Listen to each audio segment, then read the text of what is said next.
introduction is life. Love the awkwardness. Oh yeah, I have a lot on that topic. So.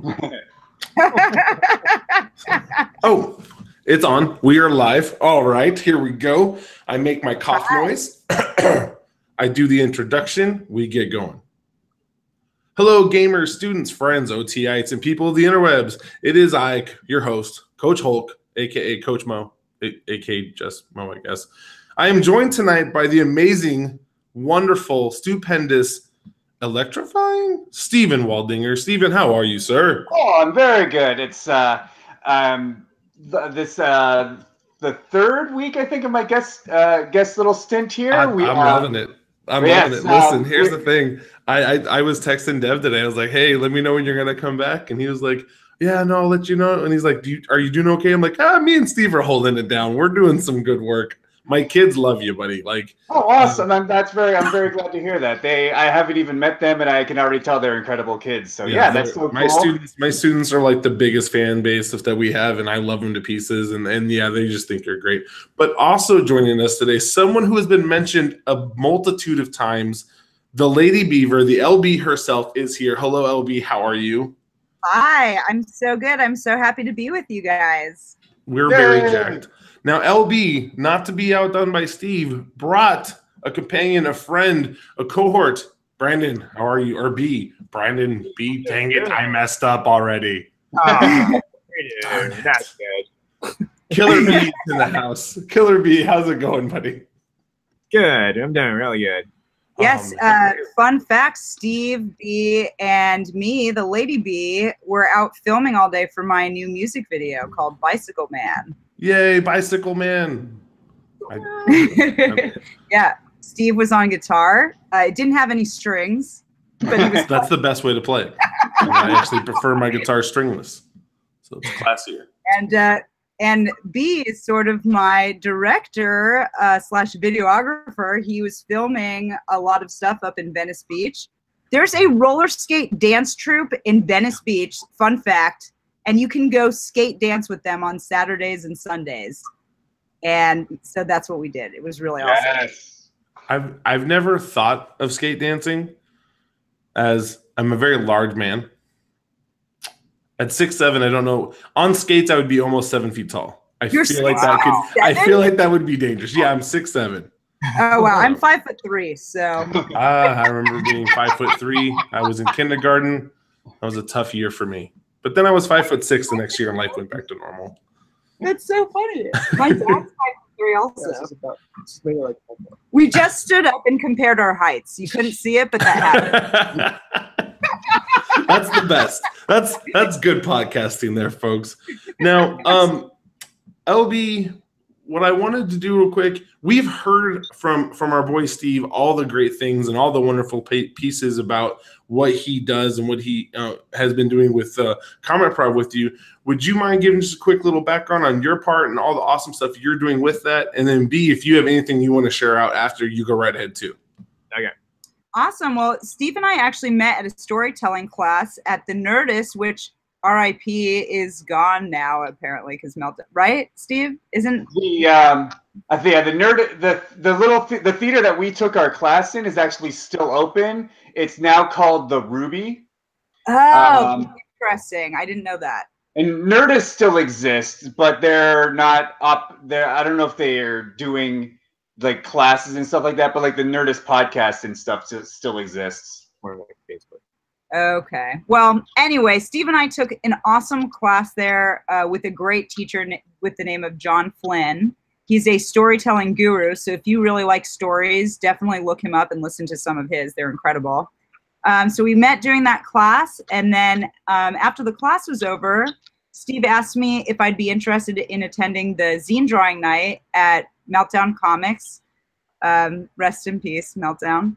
And we actually did that for about 2 years and started doing shows from it.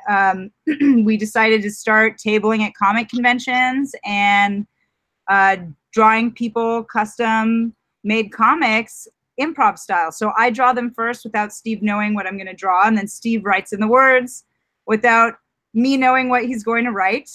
And it's a really awesome collaboration, and Steve is hilarious, and they're always super funny, and I'm super weird. So our comics are weird and hilarious, basically. See, I actually have been saving up some fundage because I'm gonna need a Coach Meets the Hulk at a bar comic prov edition at some point in time. Make that happen. I was told if I didn't have at least $100, it was a no-go. So I'm up to $45 in my water bottle sales at school. So students, buy more water to help me get a cool comic of myself with the Hulk. And plus, hydration is very important. You should have your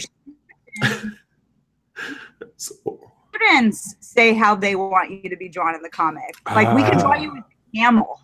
Don't do that because these guys are crazy. I don't even know where this goes. B, do you have anything cool you want to share out, my friend? Talk to the folks where you're from. Yeah, this is a video shoot.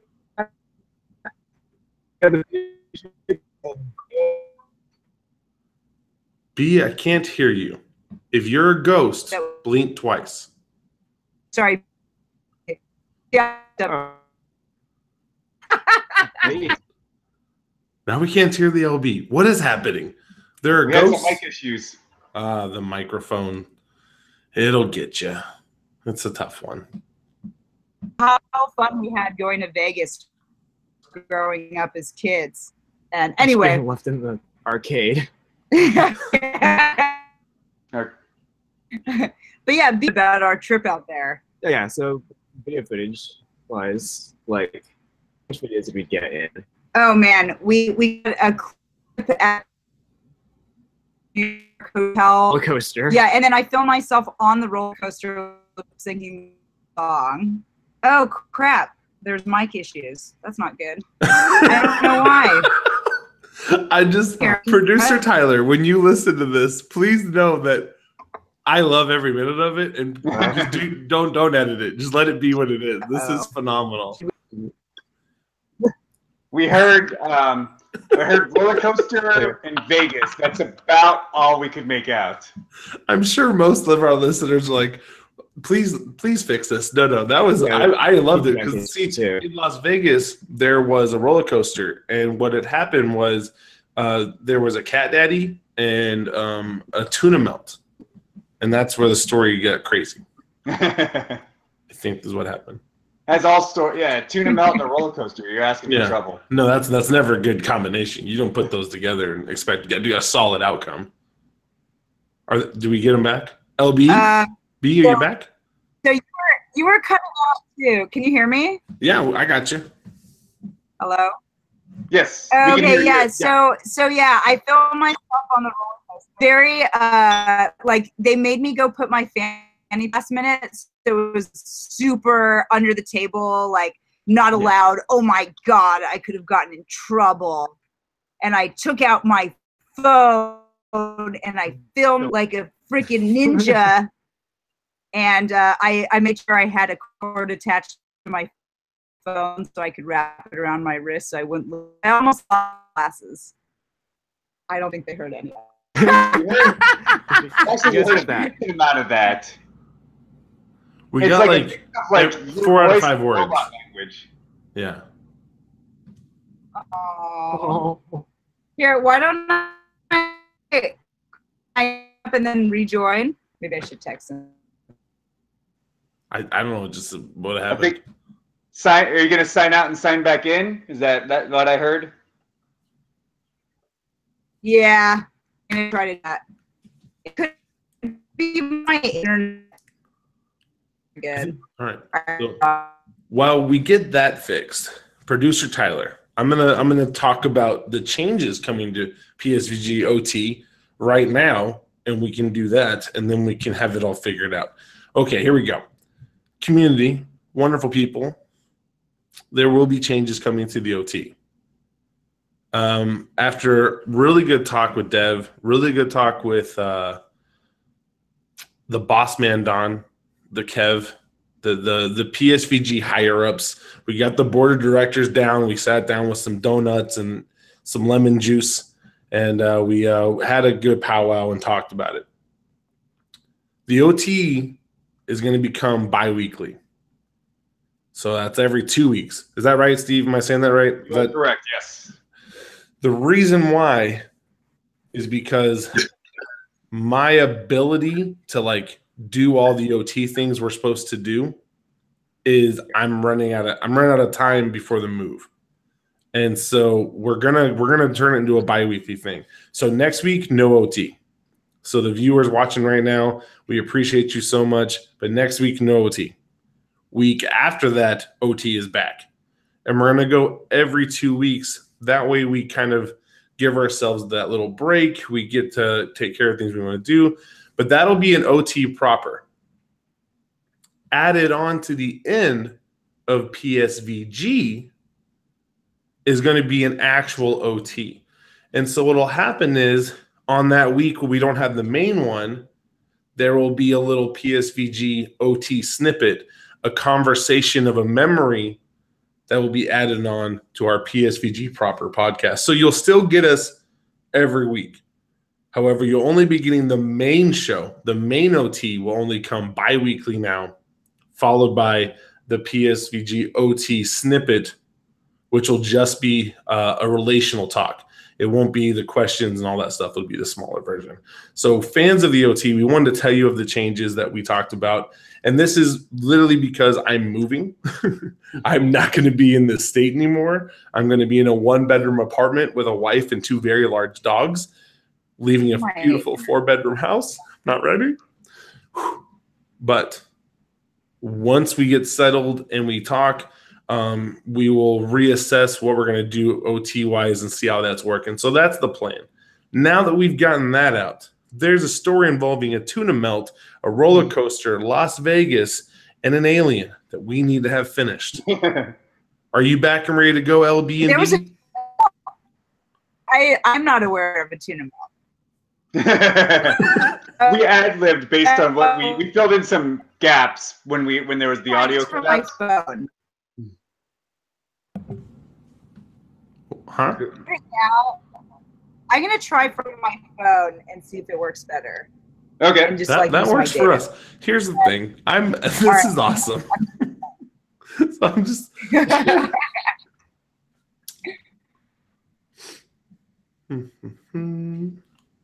I'll plug really quick. Get your plug on, Steve. But, get your plug on. You can, all the listeners out there, if you need a gap to fill in next week since there won't be an OT, you know what next week is? It's Free Comic Book Day. You go to your local participating comic book store, and they'll give you free comics. It's that simple.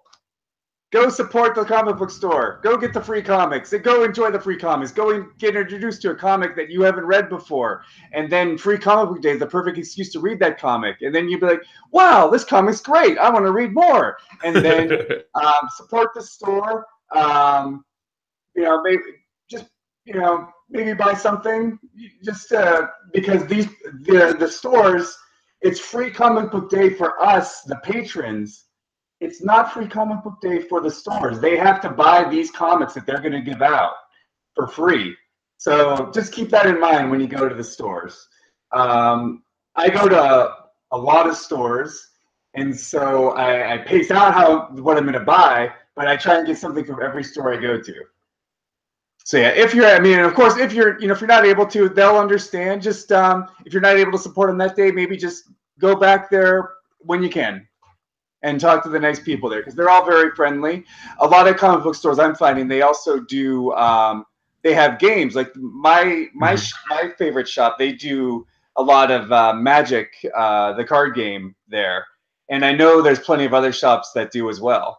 Another favorite store of mine, the Comic Bug in Manhattan Beach, they opened up a gaming store right next to it. Mo, if you're ever in LA, I got to make sure that you get to the Comic Bug in Manhattan Beach, because they have the Comic Bug and they have the Game Bug right next to each other. You would be in heaven. That sounds like my kind of place, because I love the comics. I love the games. I'm all about it. Now, are there any comics you're looking forward to on Free Comic Book Day? Like, has there been anything announced that you're like, man, I really want to read this one? I haven't taken a close look as to what's coming out this year. Usually I'm all over it, but I haven't taken a good look yet. I every year, though, I always look forward to getting the The Tick. They do a free comic book day comic for the Tick, so I always look forward to getting that. I always make sure to grab the Marvel and the DC one that usually ties into whatever event they're doing. And I just found out that somebody who I met at WonderCon, Starburns Industries, they're debuting their own comics with a free comic book day comic. So that's another one I'm very excited to get as well. That sounds good. All right. We have them back. We're here back. And we're so smart because I turn on my hotspot, so we're not using the crappy internet in my house. Nice. So now take 3.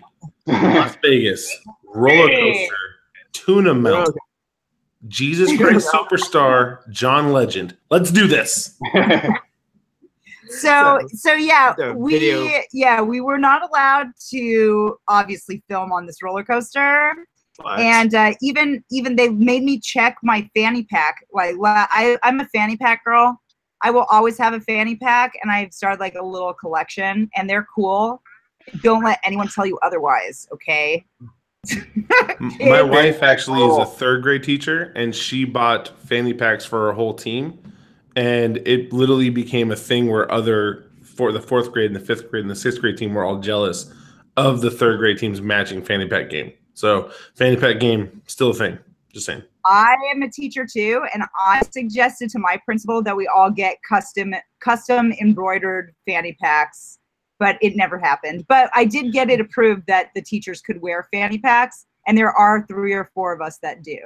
So fanny pack club? Yes. We are respected. Including the vice principal. The vice principal wears a fanny pack.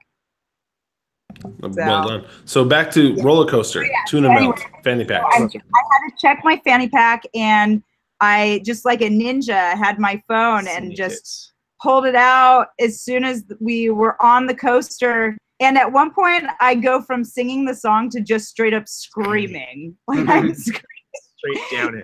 That roller coaster is very scary at the New York Hotel, but it was really fun too. As soon as your kids are tall enough to ride it, they should go. Just put some heels on that. Well, I teach high school kids, so most of them are tall enough except for you, Shai. You're very, very short. Remember that. Okay. Now, we are a relational podcast. We're here to tell some memories and make some jokes and do all the fun stuff. We're also about unpreparedness. So the 3 of my wonderful guests, have I prepared you in any way, shape, or form for what is about to happen? No, in fact, B on the way over to my house was like, what is this podcast about? And I was like, I actually have no idea. That's the way we like it. All right. Well, today's memory is it's a special one. It's a near and dear to my heart one, and I'm very excited to tell the story. So for LB and B, here's what happens. I'll tell you what we're going to be talking about, and then I'll share my story, and then we'll go around the circle, the round table, if you will, and everyone will tell theirs, and we'll just have a really good talk about it. And so mine is, we're looking for the first piece of media that stuck with you. And so here's my story. When I was in high school, my freshman year, I used to do a little skateboarding. I thought skateboarding was great. I really enjoyed it. It was fun to do. And I remember skateboarding to school one day and my football coach seeing it and going, oh, that's a cool skateboard. Can I see it? And I was like, Coach Romero, you want to see my board? Awesome. And I walked over and he grabbed it, broke it in half and said, football players don't skate. Remember that. Now, he was trying to tell me that if I get injured, I cost the team a win. Not how I took the lesson. I just took it as, oh, football players don't skate. So I never skateboarded again. I gave up the hobby. During that year, I remember still wanting to be on a skateboard. And I remember missing that skateboard. But a game came out called Tony Hawk Pro Skater. This was the first piece of media that I ever fell in love with. I've never had an attachment to a game the way I had to this one because I not only loved playing the game, but I loved the art and I loved the music. I loved the way that I would do these tricks on this thing and it would basically be like, hey, I get to do the thing I used to love, but now on a TV screen where I'm not getting yelled at. And it led down a road of me. I had never really listened to music that wasn't R&B or hip hop. And it led me to learning more about different artists and asking questions and talking to other people. And a friend of mine on the team, he was like, dude, Mo is really good at this game. You guys should see what he does. And he gets all these tricks and get these high point scores. And it literally went for the rest of that year. Like that was the only thing that I thought about was that game. And it led to me having friendships with people that I would have never had a friendship with, because we had an entire group of kids who only skateboarded, who also loved that game. And we would talk about it, and I would go hang out with them at lunch. And it helped bring this world that I used to be a part of and let me be a part of it differently. It was a piece of media that changed the way that I saw things. And I will forever be thankful for the people who created that game. Because if you've never been into skateboarding, you don't understand the world that's in there. You don't understand like the things they're doing. I mean, I remember the first time I watched a skateboarding video, and the first time you see one of those falls and you go, oh my goodness. Like, no, that's like his leg is pointing the wrong direction. That's not, the things they do for the thing they love is insane and beautiful and amazing. And so I will remember that piece of media for the rest of my life. And it will always have like a special place like in my heart. So Steve, what was the piece of media that stuck with you? I think mine would be the Spider-Man cartoon, because I still to this day cannot recall if I read comics first or TV, or if I was introduced to superheroes via TV. I'm thinking it was most likely TV, just because TV was more readily available. You know, it's because it's like it's at your house versus comics, you have to go out and get them. But so I believe the official answer is that I saw TV first. So that's why I'm going with the Spider-Man cartoon, because that opened up a whole new world to me that I'm still living to this day. Spider-Man had a tremendous influence on me. His sense of humor was one of my Spider-Man is actually one of my comedic influences. And Spider-Man the cartoon is what got me into comics, so I'm forever grateful for that. I might not have discovered comics if it wasn't for Spider-Man. And so without discovering comics, I might never gotten interested in television, which would have not gotten me onto a path to want to become a TV writer, which would have not gotten me onto a path to moving out to LA, and which would have not gotten me onto a path of meeting such incredible friends like Lady Beaver and Brandon, who, even though I just met him today, he's an awesome dude. So, Spider-Man just led to so many wonderful things in my life that I think that's my most influential media is the Spider-Man cartoon, the media that started it all. Nice. LB, what was the first piece of media that stuck with you? Can I cheat and say two? Yes, you are allowed to. Okay, well, the first cartoon that really influenced me was Ren and Stimpy. And then shortly after that was, okay, I'm cheating. I'm saying three. Because shortly after Ren and Stimpy was Rocko's Modern Life. And like both of those cartoons are really gross and hilarious, and like thought barf was funny and farts. And I was like, thank God, finally there's something that that's made for me that, you know, I can understand and relate to, because my whole family always thought like poop humor was really funny. My mom used to tell her fart and poop stories to entertain us all. And we'd like be begging her like, one more fart story, one more poop story, please. So when Ren and Stimpy came out, it was just like magical. I even had Ren and Stimpy slippers. I still have my Stimpy doll from when I was a kid. That show was just, it made it okay to be gross. And that was awesome. Because I can be a little gross. So I like that a lot. I was a weird kid, and I'm still weird. It's okay to be weird, kids out there. Be weird. Anyway, Yeah, Rocco's Modern Life was also really fun and it was also very strange. They had like a lot of like weird neurological in there. Like there was a thing with Fletcher where he was like, turn the page, wash your hands.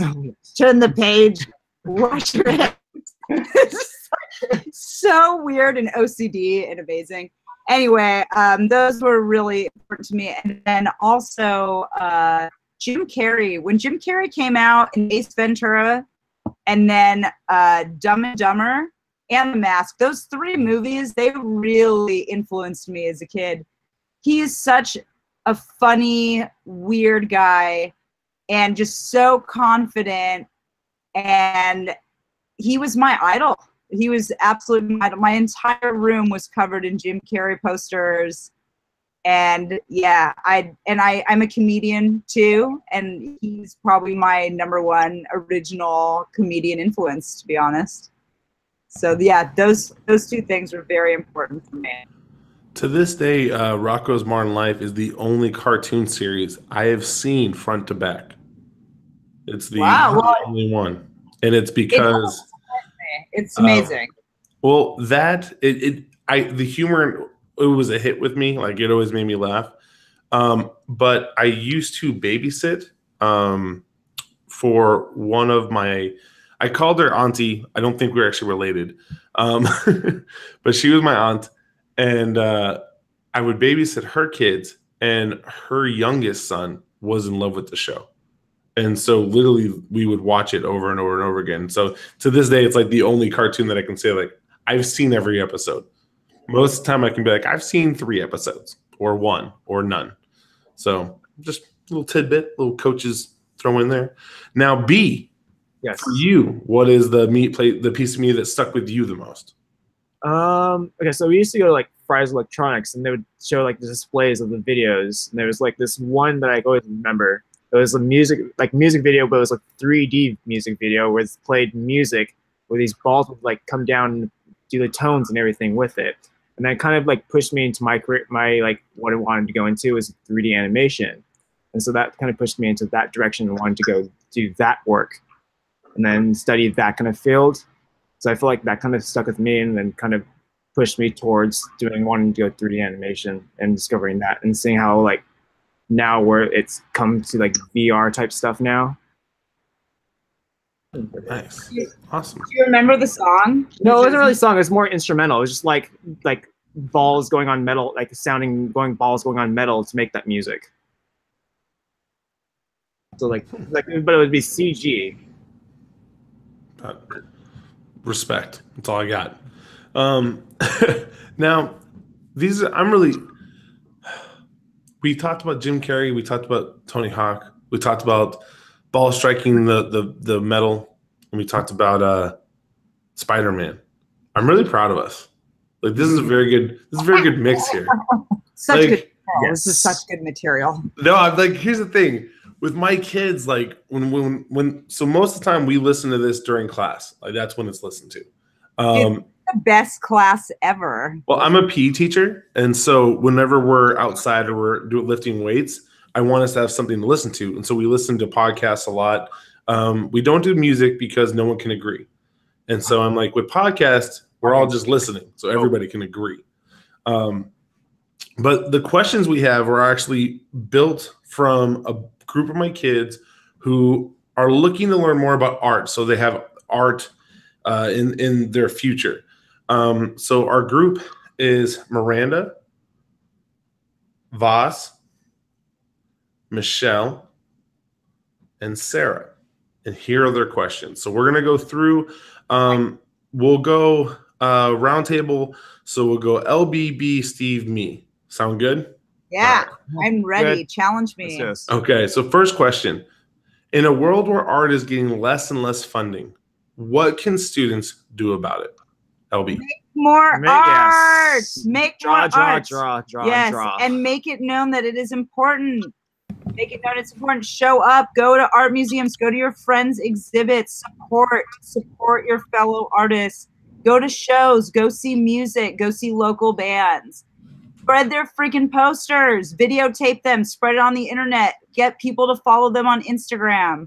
The best thing you can do is be a supporter and be an artist yourself. Just make stuff and make as much stuff as you possibly can. Love it. B? Yeah, so it's like just continue to draw, and support yourself, and then be able to like push yourself out there and show your artwork everywhere. Like you're saying, like Instagram, Twitter. And be confident. Don't hide your talents under the rug. You know what I mean? Put them up on display for us all to see. We're all weird humans. We all do really strange things. If you're confident and do your art, people will respect it, because you know what? People like the truth. People relate to the truth, and they like honesty, and they like seeing things that come from an honest place. Nice. And Steve?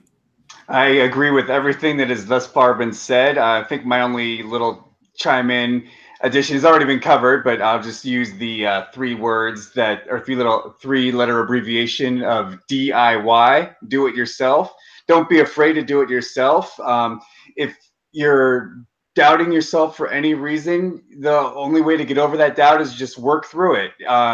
Everybody's got to start somewhere.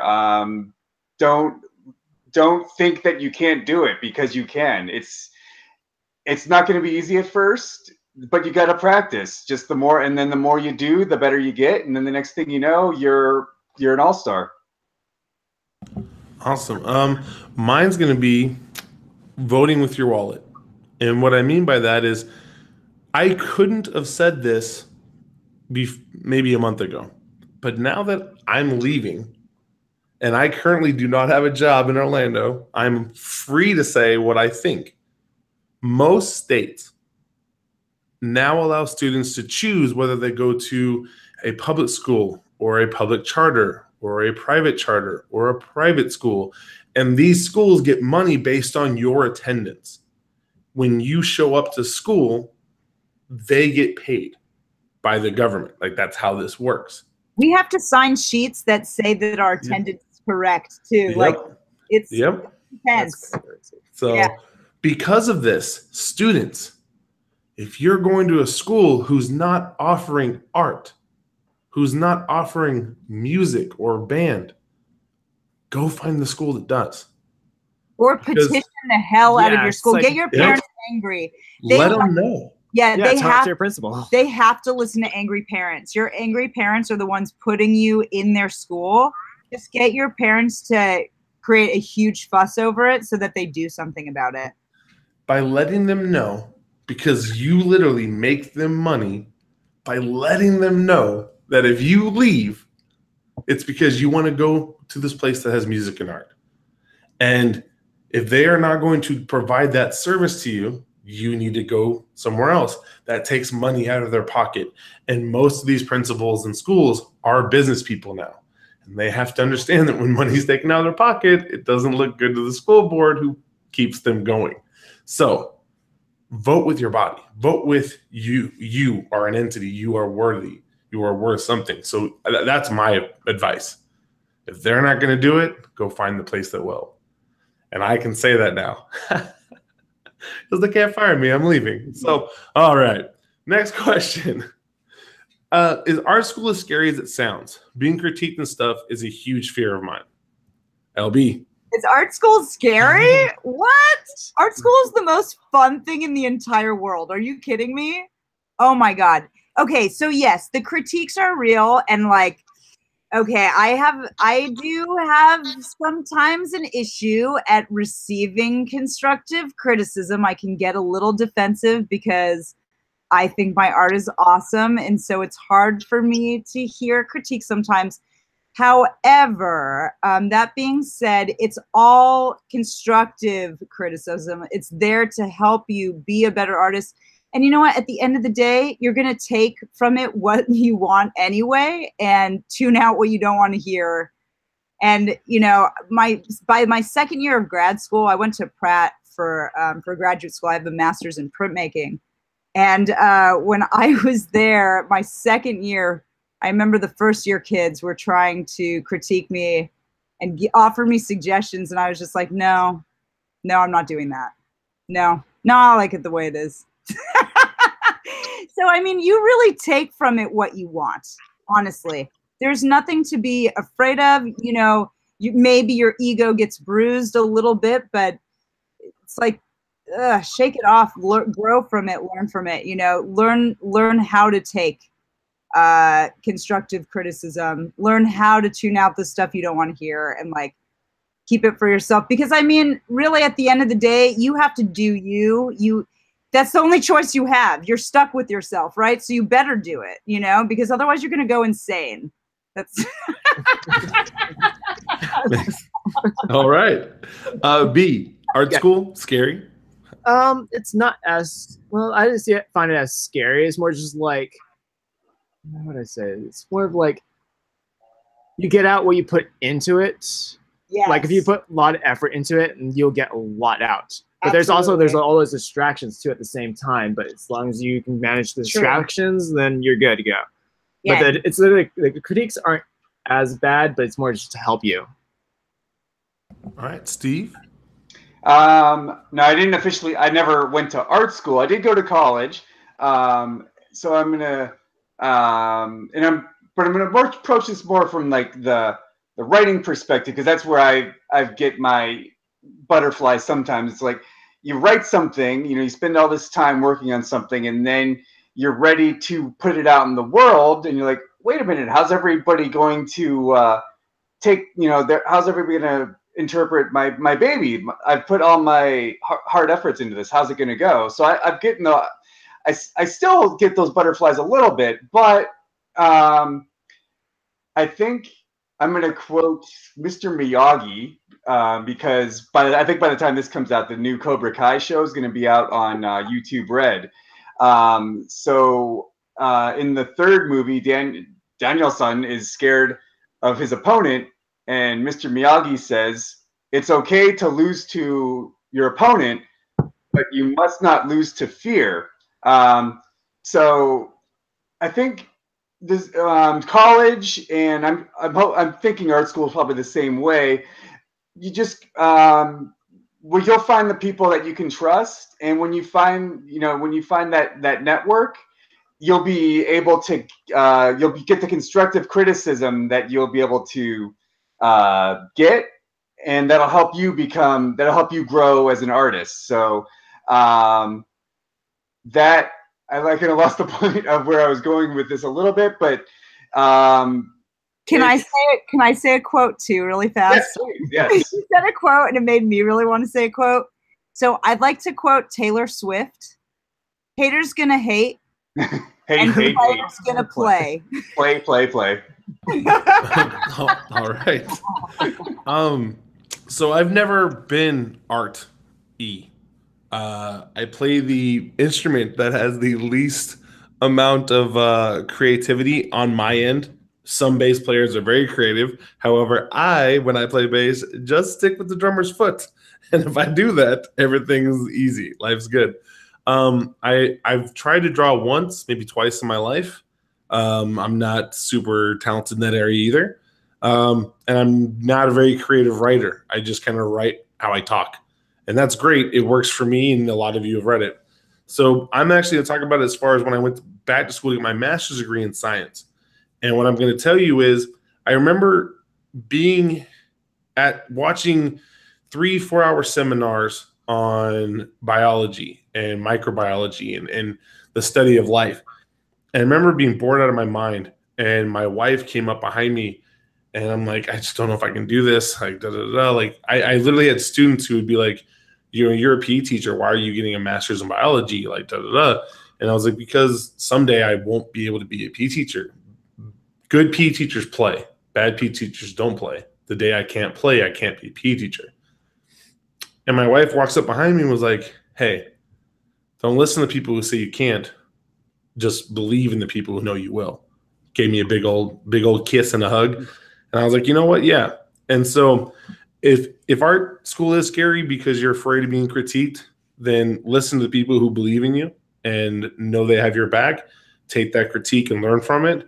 And if you feel that critique maybe they don't see your art the way you see it, then you keep doing you. And at the end of the day, that's all we can ask for. Our next question, What's the hardest part about doing art full time? So what is the hardest part about you guys doing this amazing thing you do, and keeping going, starting with the LB? Are you sure you want me to answer this question honestly? I want you to be honest, but remember I have young listeners. Okay, so here's the deal, kids. I'm a high school art teacher, but I have my own art practice outside of school. Sometimes my art is not always appropriate for children. Well, recently my students discovered my art persona, Lady Beaver, as you know me. And it was not good. One of the kids discovered my Instagram, which is now private. And by the way, I will add you as my friends. As long as you're not my student, I feel like it's fine. But anyway, there's a picture of my butt on there. I'm mooning the camera in Vegas next to a mural of naked ladies on the Flamingo Hotel Casino. And it's hilarious. Well, it's also not appropriate if you're a high school art teacher. And now everyone's seen my butt. The principal, the CEO of the entire school district, all of HR, they've all seen my butt. And so, you know, I have to deal with, okay, I have this art practice where I'm funny, but I'm also sometimes a little vulgar. And then I am an art teacher, and I happen to be very good at my job. Yeah, where do I draw the line? Where is the balance? How do I navigate that? So I have taken down a lot of my videos. I make music videos. I had to take a lot of them down. I made my Instagram private, and it sucks. Like, I don't want to be closed off from the world about my art. So my goal is basically to become super famous, and then I don't have to work there anymore. And then I can just be famous and do whatever I want. And maybe I'll even be famous enough that they'll like beg for me to come back, even though the whole world has seen my butt. Who knows? Who knows what can happen?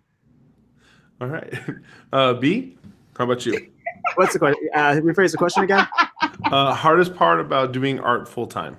Don't give up on your dreams, kids. So I don't do art full time. I do on the side, but more of like, let's see, all right. Well, there's like the whole focusing on it, like finding, like separating, like having a balance between like your side job and then your art. Mm-hmm. There's the whole thing, like how you with your teaching, it's like trying to find your own and then your art side, your own side. Absolutely. Yeah, I have a studio in downtown LA, and so I try to go there like 3 times a week after school. I take a lot of naps too. I'll nap and then wake up and draw for a long time. Nice. Yeah. All right. Steve? But I'm gonna sub in writing for art, but writing in and of itself is an art form, I think. And I think the hardest thing I have sometimes is like setting aside the time to write. I can easily get distracted if I have a project I need to work on, but don't have like, you know, a hard deadline for it.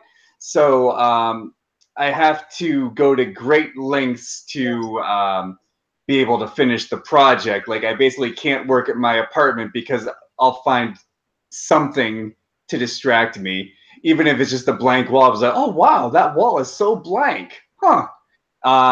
But yeah, just beating the distractions and fighting the deadlines are probably my my answer there. And the only thing I really do full time is coach, and I don't think that qualifies. So we'll move on to the next question. All right. Last question. What made you decide to take it from a fun thing to a career? So what made you decide to go more in depth in art or writing? LB. So actually, when I got to college, I did think I wanted to be an art major, but I dabbled in a lot of different things, a lot of different art forms. In middle school and high school, I did musical theater. I was in marching band. I played trumpet. I actually took singing lessons and piano lessons growing up. And then I actually only took 1 art class in high school, and I took 1 art class in 8th grade. That was it. But it was interesting because I felt like visual art was something I always knew I was going to do. so could come later. And I drew a lot in my other classes. I actually drew a lot in my trigonometry class. I remember in my biology class. Those were my drawing classes. And I would pass around drawing notes a lot too. I would do group drawings with people sometimes, or I'd just say like, draw a dog on a notebook paper and pass it around, and everyone would draw their own version of their dog.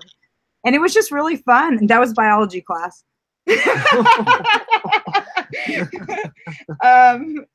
Wait, what was the question again? Just what made you decide to turn it into a career? So anyway, I only had one art class in high school really to base my decision to apply to UC Santa Cruz, is where I went to undergrad, as an art major. And but I did. I went out on a limb and did. And then I got to school, and I actually I was like, maybe I'm making the wrong decision. Maybe I should go into biology, because I'd really liked my AP bio teacher in high school. He was so awesome and really inspired me. And I was like, okay, maybe I should just do biology. But there was like this chemistry entrance exam you had to take to go into the sciences at UC Santa Cruz. And I told myself, if I pass this exam, I'm going to go down the science route. I failed that exam by 1 point. And I was like, okay, I guess I'm an art major now. And I did that for the rest of my life up to now. So, thanks. All right. B, how about you? Okay. So, what made me want to go into art? Yeah. What made you want to turn it into a career instead of it just being like a hobby or a fun thing? Well, right now I don't do it like as a full time, but I was more like on the side. But it's like I don't know if I have like full time, but like. Well, he's now become my director. Yeah, I'm more of a director. He's been filming me, so I guess that's his new art career. My art career is filming.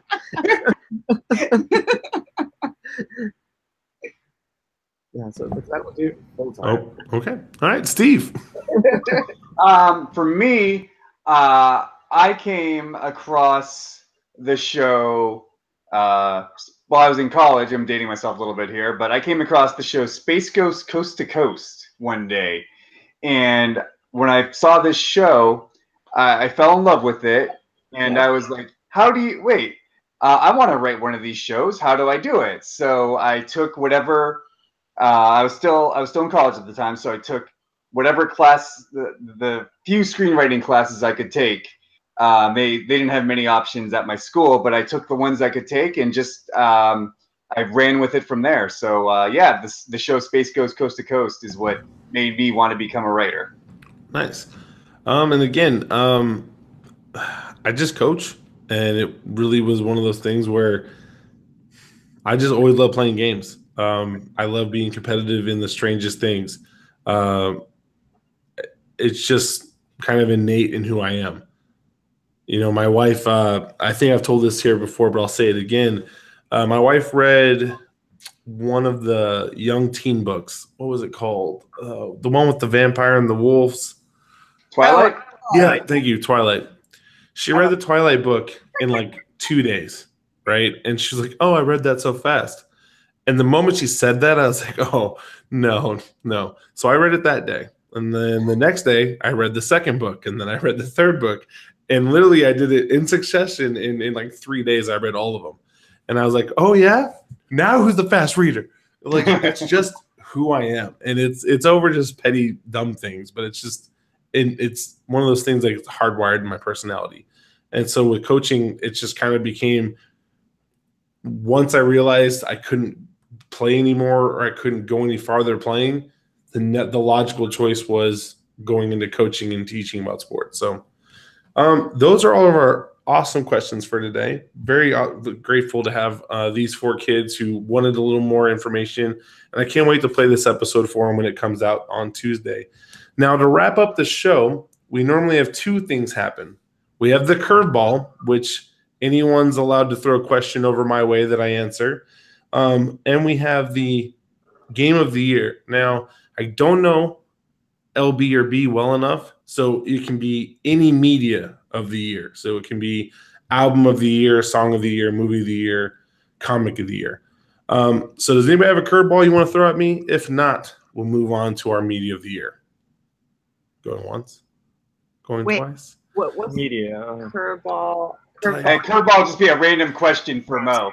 But, yeah. Come on, did I avoid it? I'm avoiding it. Did you see the new Amy Schumer movie, I Feel Pretty? I did not, but I don't go to a lot of movies. I don't watch a lot of TV. I don't watch a lot of movies, period. I have ADHD. I don't sit well long. It takes a lot to keep me from like going nuts. I went to the Marvel movies, and because of I would have popcorn or I would have my wife still hold her hand. It gives me something to focus on. Most of the time during a movie, I stand up within the first 10 minutes and leave. Have you tried bringing a fidget spinner into the movie theater with you? Actually, that I do have one, and it actually does help when I'm trying to watch TV with the wife, and she wants me to sit down for longer. So bring one to the movie theater and watch that movie because it was really good. I will literally. I know my wife wanted to see it, and she was going to go with some girlfriends, so maybe I'll take her on a little date next week, and we'll go see it together. On a date. All right. No more curveballs. I'm out. That sounds great. Love it when I can avoid it. Okay, media of the year. LB, what do you got? I thought that was the media of the year. Amy Schumer, I Feel Pretty. So it can be any media, like game-wise too? So, Yes. Okay, so game-wise. So I do tabletop board gaming instead of video gaming. I find, let's see, the game of the year right now would probably, it's new, like, land conquering. It's called Rising Sun. It came out for Kickstarter last year. So basically you try to control other lands, and whoever has the most point at the end of the game wins. Okay, sounds good. LB, do you have a media of the year? Wait, did I answer this twice? I Feel Pretty. Yeah, hers was the movie. Hers was the movie. I thought that was her curveball for me. Well, It was both. It was kind of It was. That's Oh my combined. goodness, she comboed media of the year and the curveball. LB with the first combo of the season. Way to go, LB. All right, Steve, your media of the year. New comic in May, perhaps? I think my media of the year might just be Lucy Hale, one of the stars of Pretty Little Liars, and the star of the current movie Truth or Dare. On the episode 1 podcast, we're doing a storyline where way back in December, I time traveled into the future because I just had to see The Last Jedi, because I, being the #1 episode Star Wars Episode 1, the Phantom Menace fan of all time, I thought Qui-Gon Jinn was going to be in the movie. So I couldn't wait for it to come out. I time traveled into the future to see this movie. When I did, I lost our guest who was supposed to be on the show, my friend Catherine. She got lost in the timeline. Still haven't been able to find her to this day. And so I'm searching for clues to find her. And I actually went and saw the movie Truth or Dare because Catherine hosts a comedy show called Truth or Dare. So I thought some hidden clues might be in there, and it gave me an excuse to see a Lucy Hale movie. So Lucy Hale is my media. Oh, okay. Respect. Mine is still I Hope. I talked about it last week. I'm going to talk about it a little bit more. I Hope is a game where basically you're fighting against cancer. And it is one of those powerful mediums. I love the way it's set up. I'm now through the second world, and I'm really enjoying it. I hope more people go ahead and pick it up. I actually gifted 2 copies out to students. When they heard me talk about it, they're like, "Coach, is it really this good?" Was what one of them asked me. I was like, "You know what? I'm going to send it to your gamer tag," and I sent them a digital copy. The other one came up to me and was like, "Coach, yeah, you know, my mom, she had cancer a couple of years ago, and it was really scary." And I was like, "No, I understand." And I gifted her the game as well. I Hope is wonderful, and we need more video games telling these powerful stories, because when you have a medium that so many kids get drawn to, we might as well use it to teach them something.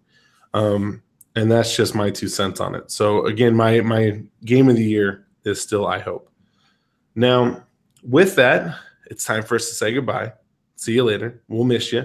So let's, LB, Where can everybody follow you on the Instagram and the Twitters and let you know how great you are, and anything you want to talk about? I had to delete my Twitter because of my job. So you can Makes sense. Gotcha. No more of that.